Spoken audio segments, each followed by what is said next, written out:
और चलिए बढ़ते खबरों की ओर, जहां देहरादून से अगली खबर आपको बता रहे हैं। ऑपरेशन प्रहार के तहत संदिग्धों की निगरानी की जा रही है। संदिग्ध को हिरासत में भी लिया गया, कई वाहन भी सीज कर दिए गए। साथ ही मुख्यमंत्री के निर्देश पर प्रशासन ने यह ऑपरेशन शुरू किया। तो देखिए, जो संदिग्ध हैं उनके पर निगरानी रखी जा रही है और उसके साथ ही कई ऐसे लोग जिन्हें गिरफ्तार कर लिया गया, कई वाहन भी सीज किए गए और ये बड़ी कार्रवाई प्रशासन ने की है। मुख्यमंत्री के निर्देश के बाद ये बड़ा ऑपरेशन चलाया गया। इसी पर हम ज्यादा जानकारी लेंगे। सोनू हमारे साथ बने हुए। सोनू, क्या कुछ ये पूरा मामला है? और देखिए, हाल ही में एक पूर्व ब्रिगेडियर की गोली लगने से हत्या हो गई और इस पूर्व ब्रिगेडियर हत्याकांड के बाद जिस तरह से उत्तराखंड की कानून व्यवस्था को लेकर के विपक्ष ने मुद्दा बनाया और कई सवाल खड़े किए, उसके बाद से जहां एक और मुख्यमंत्री ने समीक्षा बैठक कर उच्च स्तरीय अधिकारियों को कानून का अनुपालन कराने के साथ साथ इस कानून व्यवस्था को सुचारू और बेहतर करने की दिशा निर्देश दिए, तो वहीं अब पुलिस जो है मुख्यमंत्री के निर्देश के बाद वो एक्टिव मोड में नजर आ रही है। और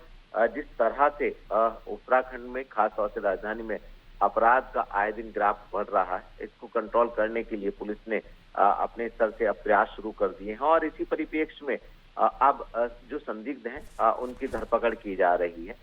देर रात तक जो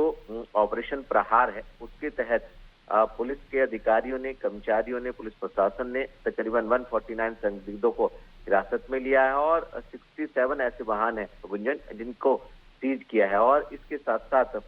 पुलिस की जो टीमें हैं वो अलग अलग क्षेत्रों में, अलग अलग स्थानों पर औचक निरीक्षण भी कर रही है। रात्रि के समय में पुलिस ने गश्त भी बढ़ाई है और खास तौर से हुड़दंगियों पर लगाम लगाने के प्रयास किए जा रहे हैं। जैसे हॉस्टल वाले एरिया हैं, जैसे शैक्षणिक संस्थान है, राजधानी देहरादून की ही अगर आप बात करें तो जो देहरादून के आउटर एरिया है जहां पर शैक्षणिक संस्थान है और जहां पर बाहरी क्षेत्रों से युवा जो हैं वो छात्र छात्राएं अध्ययन के लिए यहाँ पहुंचते हैं, पढ़ाई करने के लिए, तो ऐसे इन सभी क्षेत्रों में अब पुलिस ने सघन अभियान शुरू किया है और ये अभियान आगे भी जारी रहेगा। तो माना जा रहा है कि आने वाले समय में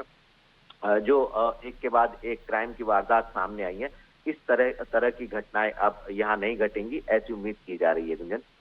तो इस अभियान के बाद से, जिस तरह से ऑपरेशन चलाया जा रहा है, इसके बाद से सोनू, क्या अपराध कम होंगे? अभी भी कई सवाल खड़े हो रहे हैं और पुलिस की कार्य संस्कृति पर भी सवाल खड़े हो रहे हैं और विपक्ष ये भी सवाल खड़े कर रहा है कि जब कोई बड़ी घटना घटती है, आखिर फिल्मी अंदाज में पुलिस जो है वो कुंभकर्णी नींद से क्यों जागती है। ये जो चेकिंग अभियान और संदिग्धों की धरपकड़ और जो संवेदनशील क्षेत्र घटनाओं के लिहाज से है, खास तौर से जैसा कि हम जिक्र भी कर रहे हैं और ये अपडेट भी अपने दर्शकों को दे रहे हैं कि जो शैक्षणिक संस्थान है, जैसे देहरादून से मसूरी जाने वाला जो मार्ग है, इस क्षेत्र की हम बात कर रहे हैं, राजपुर रोड वाला एरिया, इसके अलावा देहरादून से हिमाचल जाने वाला जो मार्ग है, जो प्रेमनगर वाला, सेलापी वाला एरिया, इस क्षेत्र में भी काफी शिक्षण संस्थान है। तो ऐसे में और इसके साथ साथ एक और जो देहरादून से उत्तर प्रदेश सहारनपुर की ओर और दिल्ली की ओर जाने वाला जो मार्ग है, क्लेमेंट टाउन क्षेत्र, इन सभी क्षेत्रों में आए दिन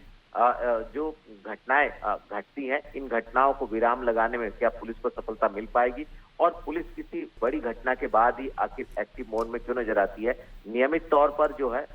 इस तरह से पुलिस एक्टिव क्यों नहीं होती है। तो इस तरह के सवाल जो है विपक्ष की तरफ से लगातार खड़े किए जा रहे हैं और सरकार से मांग भी की जा रही है कि जो कानून व्यवस्था उसको और बेहतर किया जा सके। अब देखना होगा कि पुलिस ने जो शुरुआत की है ऑपरेशन प्रहार के तहत, आने वाले